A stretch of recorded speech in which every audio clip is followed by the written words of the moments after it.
स्वागत है दोस्तों आप सभी लोगों का आपके अपने इस YouTube चैनल रेडियोलॉजी स्कूल पे। दोस्तों आज के इस वीडियो में हम लोग अपने सीरीज से अलग एक टॉपिक पे बात करने वाले हैं जिसको हम लोग बोलते हैं आईबीपी या आईबीयू, इंट्रावेनस पाइलोग्राफ या फिर इंट्रावेनस यूरोग्राफी।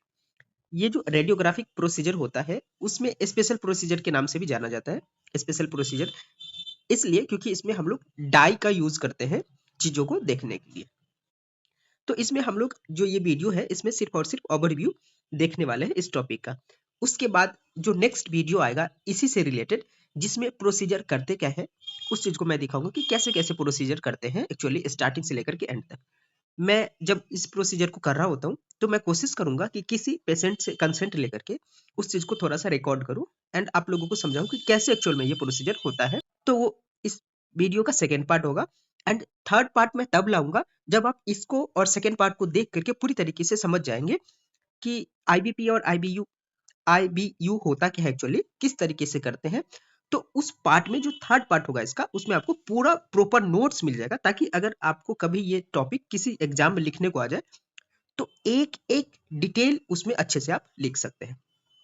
तो जैसे मैंने बताया कि इसमें हम लोग ओवरव्यू करेंगे और इस टॉपिक को अपने सीरीज से अलग क्यों बताया मैं, क्योंकि इसी चैनल पे आपका बेसिक रेडियोलॉजिकल फिजिक्स है उसका एक सीरीज चल रहा है रेडिएशन फिजिक्स का, जिसमें हम लोग चैप्टर 2 पे चले गए हैं। उसमें 2 पार्ट ऑलरेडी आ चुका है चैप्टर 2 पे। अब तीसरा पार्ट आपका आने वाला है इलेक्ट्रोमैग्नेटिक रेडिएशन पे, तो उसको भी हम लोग बहुत जल्द लाएंगे। लेकिन अभी थोड़ा सा सरस्वती पूजा का समय चल रहा है तो उसमें बिजी शेड्यूल है। पर कोई नहीं, मैं कोशिश करता हूँ कि आप सब लोगों के लिए जो भी मटेरियल्स होते हैं वो मैं अवेलेबल करवा दूँ। राइट, तो ज़्यादा समय नहीं लेते हुए हम इसी टॉपिक पे आगे कंटिन्यू बात कर लेते हैं। इसको हम लोग कहते हैं आईबीपी या आईबीयू, इंट्रावेनस पाइलोग्राम या फिर इंट्रावेनस यूरोग्राम। इसमें एक्चुअली होता क्या है कि एक कंट्रास्ट या फिर उसको डाई कह लेते हैं, उसको हम लोग यूज करते हैं टेस्ट में। ठीक है, और इससे इवेल्युएट करते हैं किसको, यूरिनरी सिस्टम को, जिसमें किडनी, यूरेटर एंड ब्लैडर, इस तीनों चीज को यानी जो आपका यूरिनरी सिस्टम होता है उसको चेक करने के लिए हम लोग कंट्रास्ट का यूज करते हैं। एक्चुअली इसमें एक्सरे इमेज लेते हैं। तो आपको पता है जो सॉफ्ट टिश्यू, सॉफ्ट ऑर्गन होता है, बॉडी का जो ऑर्गन है वो एक्सरे में बहुत अच्छे से दिखाई नहीं देता है। एक्सरे में जो दिखाई देता है सबसे बढ़िया वो हो गया आपका एयर, फ्लूइड और बोन। यही तीन चीज बहुत अच्छे से दिखाई देता है जिसका डेंसिटी अच्छा हो। लेकिन जो सॉफ्ट ऑर्गन होता है अपने बॉडी का वो दिखाई नहीं देता है, तो उसको अच्छे तरीके से एक्सरे इमेज में देखने के लिए हम लोग क्या करते हैं, डाई या फिर कंट्रास्ट का यूज करते हैं। तो ये कैसे होता है प्रोसीजर, इस पे थोड़ा थोड़ा बात कर लेते हैं, ओवरव्यू कंप्लीट कर लेते हैं। तो इंडिकेशन क्या हो सकता है उस प्रोसीजर की, यानी आईबीपी और आईबीयू कब डॉक्टर रिकमेंड करते हैं या कब होता है ये टेस्ट। इंडिकेशंस में हिमेटोयूरिया, जब आपके ब्लड यूरिन में ब्लड आने लग जाए, कभी ऐसा होता है कि आपके यूरिन से ब्लड पास आउट होता है, तो इस समय में इस टेस्ट को कराने का नीड होता है, उस समय डॉक्टर रेकमेंड करते हैं। या फिर साइड और लोअर बैक पेन हो तो उस समय में भी डॉक्टर रेकमेंड कर सकते हैं। ये जितने सारे आप पॉइंट्स देख रहे हैं ये सब इसके इंडिकेशंस है कि इसमें से कुछ भी होगा तो हो सकता है आपको डॉक्टर आईबीपी या फिर आईबीयू रेकमेंड कर दे, तो ये टेस्ट आपको कराने पड़ जाएंगे। ठीक है, अगर आप बीआरआईटी और डीआरआईटी के स्टूडेंट है यानी रेडियो टेक्नीशियन के स्टूडेंट है, स्पेशल प्रोसीजर सीख रहे हैं, तो आपको ये चीज समझना है, जानना पड़ेगा कि कब इस टेस्ट को कराते हैं एक्चुअली। ठीक है, ये सब आपको आने चाहिए। तो जिसमें हो गया हिमेटोयूरिया, साइड और lower back pain, bad smelling urine, swelling in your feet और legs, screening of entire urinary tract. आप इंटायर यूरिनरी ट्रैक को चेक करने के लिए भी इस चीज को करवा सकते हैं। In case of pre physical planning, पायूरिया जिसमें डब्ल्यूबीसी और पस वगैरह अगर यूरिन में आ रहा है तो उस समय में भी ये होता है। इन्वेस्टिगेशन ऑफ हाइपरटेंशन, हाइपरटेंशन के केस में भी कई बार इसको जो है कर दिया जाता है, रिकमेंड हो जाता है ये टेस्ट।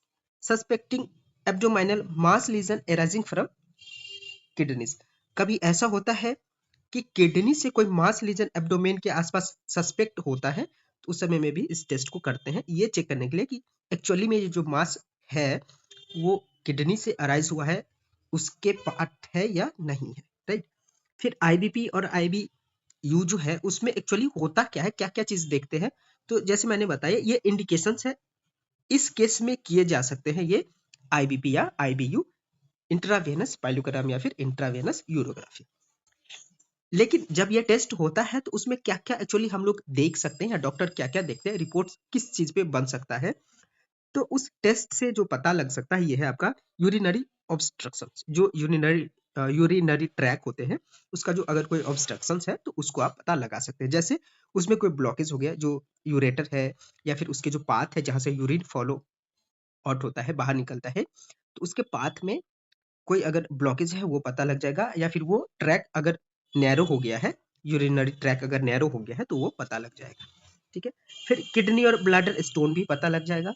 इसमें जब डाई डालते हैं तो किडनी का जो या फिर ब्लैडर का अगर स्टोन है उसमें सस्पेक्टेड, तो उस स्टोन का एग्जैक्ट लोकेशन पता चल जाता है, साइज पता चल जाता है।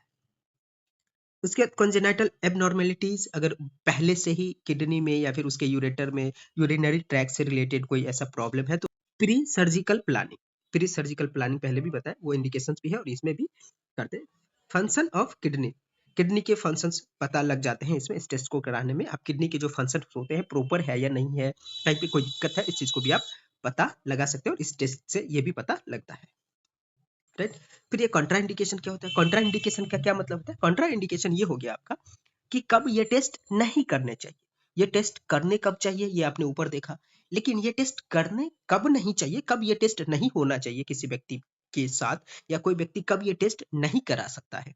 ये टेस्ट तब नहीं करा सकता है जब आयोडीन या कंट्रास्ट डाई एलर्जी हो सकता है। अगर उस पेशेंट से हम लोग आपको बताया जैसे कि हम लोग उसमें कंट्रास्ट या फिर डाई का यूज करते हैं जो पूरे किडनी को अच्छे से देखने के लिए। तो अगर किसी पेशेंट को उस डाई से या फिर आयोडीन कंट्रास्ट से किसी तरीके का कोई दिक्कत है तो एलर्जी हो जाता है, किसी तरीके का और अदर प्रॉब्लम हो सकते हैं उस डाई को डालने से, तो उस केस में हम नहीं करते, अवॉइड करते। अगर प्रेगनेंसी है तो प्रेगनेंसी इसलिए क्योंकि रेडिएशन डोज अगर फीटस को लगेगा तो उसके लिए नुकसान हो सकता है। एक्यूट रेनल फेल्योर में हम लोग ये नहीं कर सकते जहाँ पे यूरेमिया होता है। अब ये चीज जब भी आप आईबीपी या आईबीयू का टेस्ट करते हैं तो वहां पे हम लोग ब्लड रिपोर्ट में यूरिया क्रिएटिनिन देखते हैं, जिससे ये पता लगता है कि इस पेशेंट को करना चाहिए या नहीं करना चाहिए ये यूरिया क्रिएटिनिन क्या बताता है कि हो सकता है उस पेशेंट के साथ एक्यूट रेनल फेल्योर का प्रॉब्लम हो। तो उसमें होता क्या है कि जो आपका किडनी होता है वो प्रॉपर तरीके से फिल्टर नहीं कर पाता है चीजों को, जो वेस्ट प्रोडक्ट होता है उसको सफिशिएंटली बाहर नहीं निकाल पाता है। यहाँ पे अब यूरेमिया क्या होता है, तो unable to filter waste product sufficiently. अब जो टेस्ट होता है तो टेस्ट में हम लोग बहुत सारे ऐसे मेडिसिन को यूज करते हैं जिसको मैं यहाँ पे प्रॉपर तरीके से नहीं बताया हूँ।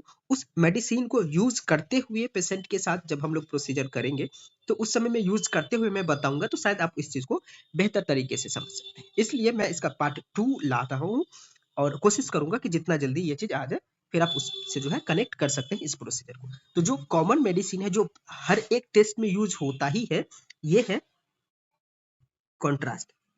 आयोहेक्सोल ओमनीपेक कंट्रास्ट का नाम है, जिस कंट्रास्ट को 1.5 ml पर केजी के हिसाब से, यानी बॉडी वेट के हिसाब से 1 केजी पे 1.5 ml हम लोग देते हैं। ये टोलरेबल जो है आपका डोज है कंट्रास्ट का। ठीक है।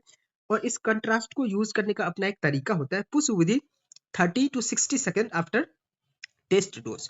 तो टेस्ट डोज क्या होता है कि हम लोग पहले थोड़ा सा कंट्रास्ट डाल करके पेशेंट को चेक करते हैं कि उस कंट्रास्ट से किसी तरीके का कोई एलर्जी तो नहीं हो रहा है, कोई दिक्कत तो नहीं हो रहा है। अगर कोई कुछ नहीं हो रहा, कोई दिक्कत नहीं है, तो जितने भी कंट्रास्ट इस अकॉर्डिंग हो सकते हैं सारे 30 से 60 सेकंड के अंदर पुश करने होते हैं, क्योंकि कंट्रास्ट बहुत जल्दी किडनी तक पहुंच जाता है और जो नेफ्रोग्राम का इमेज होता है वो आ जाता है। अब मैं आपको एक इमेज में दिखाऊंगा, जो आईबीपी का इमेज होगा जब हम प्रोसीजर करेंगे वहीं पे इमेज भी दिखाऊंगा कि कब इमेज लिया जाता है, उसमें क्या देखते हैं, क्या दिखता है। वैसे यहाँ पे प्रोसीजर में है कि कब कब क्या दिखता है, लेकिन उस चीज को आप उतने बेहतर से शायद नहीं समझ पाए, तो जब प्रोसीजर का जो वीडियो आएगा उसमें बहुत अच्छे से मैं एक्सप्लेन कर दूंगा इस चीज को। फिर एंटी एलर्जिक मेडिसिन, अगर मान लेते हैं कि कंट्रास्ट हमने दिया और बाद में जाकर के कई बार ये होता है कि तुरंत पता नहीं चलता है कि उस पेशेंट को इस कंट्रास्ट से एलर्जी था, तो बाद में जाकर के कुछ ज्यादा ही दिक्कत होने लग जाता है, तो उसके लिए हम लोग इमरजेंसी में एंटी एलर्जिक मेडिसिन भी रखे होते हैं। right? फिर प्रिपरेशन, अब पेशेंट को एकदम से नहीं किया जाता है ये प्रोसीजर, इसके लिए कुछ रूल्स है, रेगुलेशन है, प्रिपरेशन है जो पेशेंट के साथ किया जाता है। तो कम से कम 4 घंटे का फास्टिंग होना चाहिए प्रोसीजर से पहले। प्रोसीजर के 2 से 3 दिन पहले क्या हो सकता है, लो डाइट लेना चाहिए, पेशेंट को नॉर्मल खाना खाना चाहिए। अधिक वाटर यानी पानी का ज़्यादा जो है सो उसको पानी ज़्यादा पीना चाहिए, ज़्यादा सेवन करना चाहिए वाटर का, ठीक है? 2 से 3 दिन पहले, प्रोसीजर के 2 दिन पहले। डुल्कोलेक्स देते हैं, एक टैबलेट होता है, जिससे जो उसके वेस्ट प्रोडक्ट है वो एलिमिनेट हो जाते हैं, ताकि जो हम इमेज लेंगे और जो यूरिनरी ट्रैक यूरेटर होता है वो क्लियरली विजिबल हो। ये दवा कई बार काम नहीं करता है तो हम लोग ये कैस्टर ऑयल देते हैं। साथ में गैस का भी टैबलेट देते हैं कि जो पेशेंट आएगा उस दिन मॉर्निंग में खा करके आना होता है। बहुत सारी ऐसी चीजें होती है। तो बिल्कुल ये चीज है। ये मैंने बताया कि ये सिर्फ और सिर्फ एक ओवरव्यू है, ठीक है? इसके बाद 2 और वीडियोस आएंगे, जिसको देखने के बाद आप पूरी तरीके से इस प्रोसीजर को आप समझ जाएंगे कि एक्चुअल में आईबीपी और आईबीयू होता क्या है, राइट? तो इस वीडियो का आप वेट करिए। इसके लिए आप चैनल को सब्सक्राइब कर लीजिए, दोस्तों के साथ शेयर कर दीजिए अगर कोई दोस्त आपके बीआरआईटी या फिर डीआरआईटी कर रहे हैं या इस तरीके के प्रोसीजर को करते हैं तो। उसके बाद जो आपका प्रोसीजर होता है, प्रोसीजर में क्या-क्या होता है? सबसे पहले पेशेंट अगर आ जाता है इन सब चीज़ों को, यानी ये जो रूल है, प्रिपरेशन है, उसको फॉलो करने के बाद, तो उस प्रोसीजर में हम जब स्टार्ट करते हैं उसमें क्या होता है, सबसे पहले स्क्वाट इमेज लेते हैं, चेक गैस और फुल रिकॉर्ड्स। रिकॉर्ड्स के लिए स्क्वाट रखना बहुत ज़रूरी है कि जब हम प्रोसीजर नहीं किए थे, तो जो उसका एक्स-रे था, किस तरीके से था, प्रोसीजर करने के बाद किस तरीके का होता है। इसके लिए भी गैस भी चेक हो जाता है उसमें और फीकल मेटल भी चेक हो जाता है। कि जब हम प्रोसीजर करेंगे तो क्या जो यूरेटर है, जो किडनी है, हमें अच्छे से दिखेगा या नहीं दिखेगा, या फिर ये ओवरलैप कर जाएगा, या फिर जो आपका इंटेस्टाइन का एरिया है उसके ऊपर ओवरलैप कर जाएगा, दिखेगा या नहीं दिखेगा। इस वजह से भी स्क्वाट लेना बहुत ज्यादा जरूरी है, जिसको हम लोग सुपाइन पोजीशन में लेते हैं, केयू, ठीक है? इंजेक्ट करते हैं 2 से 3 ml कंट्रास्ट टेस्ट के लिए and absorb for any contrast है। जब हम लोग टेस्ट कंट्रास्ट देते हैं 2 से 3 ml, उसके बाद 1 से 2 मिनट तक वेट करते हैं, पेशेंट से ये पूछते हैं, ये बताते हैं कि अगर आपको किसी तरीके का कोई दिक्कत होता है तो आप हमें बताएंगे कि आपको इस तरीके का कोई दिक्कत है, राइट? उसके बाद अगर कोई दिक्कत नहीं है तो उसको हम लोग आगे प्रोसीड करते हैं। प्रोसीड करने के समय में जितने भी कंट्रास्ट होते हैं उसको काफी ज्यादा स्पीड से, यानी जितने स्पीड से दिया जा सकता है उतने स्पीड से हम लोग देते हैं, वो भी 30 से 60 सेकंड के अंदर सारे कंट्रास्ट दे देते। कंट्रास्ट कैसे देना है ऊपर मैंने बताया कि 1.5 ml पर केजी के हिसाब से टॉलरेबल होता है, इतना आप दे सकते हैं, ठीक है? ये एडल्ट की बात है, चाइल्ड में थोड़ा सा रूल रेगुलेशन अलग होता है। तो जब हम फाइनल वाला यानी पार्ट थर्ड देखेंगे इसका, तो उसमें सब कुछ डिटेल में मैं आपको बताऊंगा कि एडल्ट में कैसे होता है, मतलब क्या क्या रूल लगेगा और चाइल्ड में क्या क्या रूल लगेगा, ठीक है? Because nephrogram is seen within 20 to 30 second after contrast injection. जैसे हम सारे कंट्रास्ट को दे देते हैं उससे 20 से 30 सेकंड में नेफ्रोग्राम दिखने लग जाता है। नेफ्रोग्राम क्या होता है? किडनी का एक स्ट्रक्चर आपको इस तरीके का ऐसा दिखेगा, ऐसा। तो ये नेफ्रोग्राम होता है उस समय में। तो उस इमेज में आपको बता दूंगा मैं कि जब भी हम उस चीज को करेंगे। टाइमिंग क्या क्या हो सकता है इमेज लेने का? जो पहला इमेज लेते हैं स्क्वाट इमेज लेते हैं, दूसरा इमेज कंट्रास्ट देने के जस्ट बाद लेते हैं, 1 मिनट कह सकते हैं हम, उसमें नेफ्रोग्राम दिखेगा, ठीक है? 5 मिनट बाद इमेज लेते हैं जिसमें क्लैसियल सिस्टम दिखेगा। क्लैसियल सिस्टम क्या होता है किडनी में?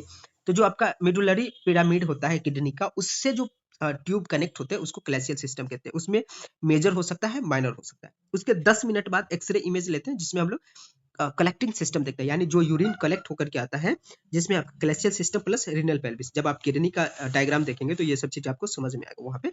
तो वो दिखेगा, हमें क्या दिखेगा? क्लैसियल सिस्टम प्लस रीनल पेल्विस। उसका जब हम 15 मिनट बाद एक इमेज लेते हैं जो प्रोन पोजीशन में लिया जाता है, इस इमेज को लेने के जस्ट बाद आप पेशेंट को प्रोन कर देंगे, तब तक वो जीत जाएगा। प्रोन पोजीशन में लेते हैं, ठीक है? 15। इसके बाद फिर 35 मिनट्स बाद एक्सरे लेते हैं, all urinary tract, also called prewords. ये जरूरी नहीं है कि एग्जैक्ट 35 मिनट्स बाद ही ये सारे ट्रैक्स आपको दिख जाए। ट्रैक्स तो दिख जाते हैं, लेकिन जो ब्लैडर फुल होने में, क्योंकि उस समय में हमें ब्लैडर भी चेक करना होता है कि ब्लैडर में एक्चुअली कितना यूरिन गया, उसका शेप क्या है, साइज क्या है। और ये जो टेस्ट होता है आईबीपी आईबीयू का, वो ब्लैडर को भी चेक करने के लिए होता है। तो ये एग्जैक्ट समय नहीं है, प्रैक्टिकल करते समय कुछ और होता है और बुक में लिखी हुई चीजें कुछ और होती है। तो हर बार इसी टाइमिंग पे नहीं होता है, कई बार इससे पहले भी, कई बार इसके बाद भी। ये पेशेंट के ऊपर डिपेंड करता है और जो उसके किडनी के फंक्शंस होते हैं उसके ऊपर डिपेंड करता है कि कितना जल्दी हो या कितना डिले होगा, राइट? उसके बाद जो लास्ट इमेज होता है आपका पोस्ट बॉयड होता है, यानी जो ब्लैडर फुल हो गया उसके बाद जो है ब्लैडर में कितने रह जाते हैं, रिटेन कितना हो जाता है, क्योंकि ब्लैडर का भी फंक्शन चेक करना, राइट? तो इस तरीके की चीज। तो ये टोटली आपका जो है ये इमेज लेना, ये पेशेंट के ऊपर, पेशेंट के किडनी फंक्शन के ऊपर डिपेंड करता है। और इसमें इतने सारे इमेज लिए भी नहीं जाते हैं, कुछ कुछ इमेज नहीं लिए जाते हैं, राइट? तो जब हम प्रोसीजर करेंगे, जब इमेज लिया जाएगा तो सब कुछ एक्सप्लेन करूंगा, मैं बताऊंगा कि कैसे क्या होता है, राइट? अब इतने देर से मैं कह रहा हूँ कि अच्छे से किडनी विजिबल होगा, जो ऑर्गन होते हैं बहुत अच्छे से विजिबल होता है, कब? जब डाई डालते हैं तो जब आप नॉर्मल एक्सरे लेंगे तो आप में ये आपको ये सब चीज़ नहीं दिखेगा, इस तरीके का किडनी का शेप। ये जो आपको शेप ऐसा दिख रहा है, ये आपका नेफ्रोग्राम कहलाता है। तो इस तरीके का नहीं दिखेगा, ये यूरेटर ऐसा नहीं दिखेगा, जब तक आप कॉन्ट्रास्ट नहीं डालते हैं, राइट? तो जो आईबीपी का आईबीपी या आईबीयू का जो इमेज होता है, इस तरीके से दिखता है आपका। उसके बाद प्रोसीजर में हम लोग यहाँ पे जो है सो कंट्रास्ट इंजेक्ट करते हैं इंजेक्शन से। उसके बाद फिर इस तरीके का पूरा जो है बॉडी सिस्टम होता है, इसमें हम लोग कंट्रास्ट इंजेक्ट करते हैं। यहाँ पे आप ऐसे देख सकते हैं। वो चीज़ आपको वीडियो में बहुत अच्छे से समझ में आएगा। तब तक के लिए आप क्या कर सकते हैं, हमारे चैनल को सब्सक्राइब कर लीजिए, दोस्तों के साथ शेयर कर दीजिए, और इसी तरीके से बहुत सारे ऐसी चीज़ें आने वाली है। हम लोग कोशिश कर रहे हैं कि पैरामेडिकल में अदर कोर्सेज के लिए भी थोड़े-थोड़े डिटेल्स मैं इकट्ठा करूँ और आप सब लोगों को प्रोवाइड करूँ। बाद बाकी चैनल पे बने रहिए। Thank you so much.